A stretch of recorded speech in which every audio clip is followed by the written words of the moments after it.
Joseph Smith was not followed because no one questioned him. He was followed in a movement where people did question him, and what happened to those people tells us a lot about how authority worked in the early church. From the very beginning, Joseph Smith's leadership was challenged publicly by men who were close to him, worked with him, and believed they had spiritual authority of their own. These were not outsiders.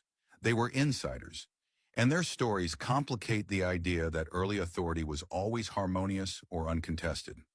One of the earliest and most serious challenges came from Oliver Cowdery, one of the three witnesses to the Book of Mormon and Joseph Smith's closest collaborator in the early years. Cowdery questioned Joseph Smith's leadership decisions, accused him of improper conduct, and openly disagreed with how authority was being exercised in Kirtland. In 1838, Cowdery was excommunicated. His testimony of the Book of Mormon remained intact, but his dissent from Joseph Smith's authority did not. So pause here and consider the tension. How much disagreement was acceptable before it became disloyalty? Another challenge came from David Whitmer, also a three-witness. Whitmer believed Joseph Smith had moved beyond the revelations as originally given and criticized what he saw as increasing control and institutionalization. He openly rejected Joseph Smith's later leadership direction and was eventually excommunicated as well. Whitmer never denied his witness of the Book of Mormon, but he rejected Joseph Smith's authority as it evolved. If belief in Scripture remained, but trust in leadership did not, which one mattered more? Public dissent didn't stop there. In 1837, a financial crisis in Kirtland led many church leaders and members to question Joseph Smith's judgment. The failure of the Kirtland Safety Society sparked widespread disillusionment. Several apostles and high-ranking leaders left the church or openly opposed Joseph Smith. Some accused him of poor judgment. Others accused him of deception. Joseph Smith responded forcefully, framing dissent as rebellion and apostasy rather than disagreement. Authority hardened. Unity became survival.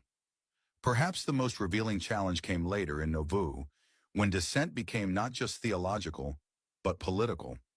William Law, once a member of the First Presidency, publicly opposed Joseph Smith's leadership, particularly over issues of power, secrecy, and plural marriage.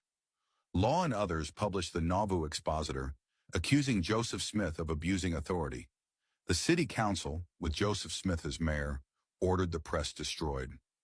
That decision escalated tensions and directly contributed to Joseph Smith's arrest and eventual death. Here is the uncomfortable reality. Joseph Smith did not lose authority because he was challenged.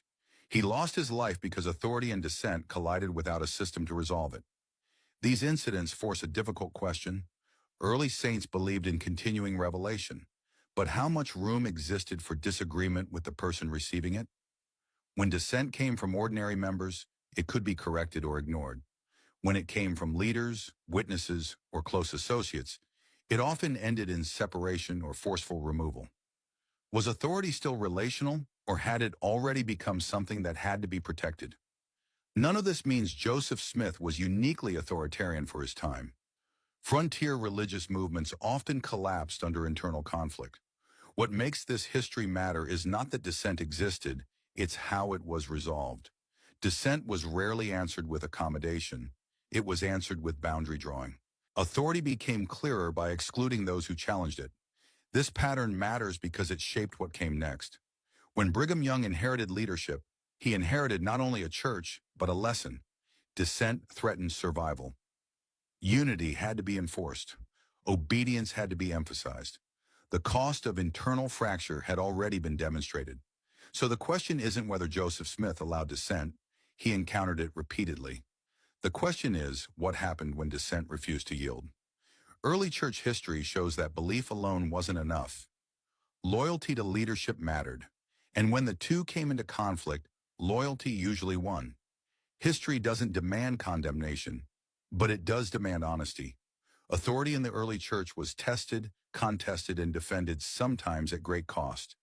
Understanding that doesn't weaken faith. It explains why obedience later became central and why questioning still feels dangerous to some believers today. Should dissent be treated as a threat or a safeguard? And where should the line be drawn between sustaining leadership and silencing disagreement? If you want LDS history examined with real incidents, real people, and real consequences, follow for more and share your thoughts below. This is where the conversation gets uncomfortable and important.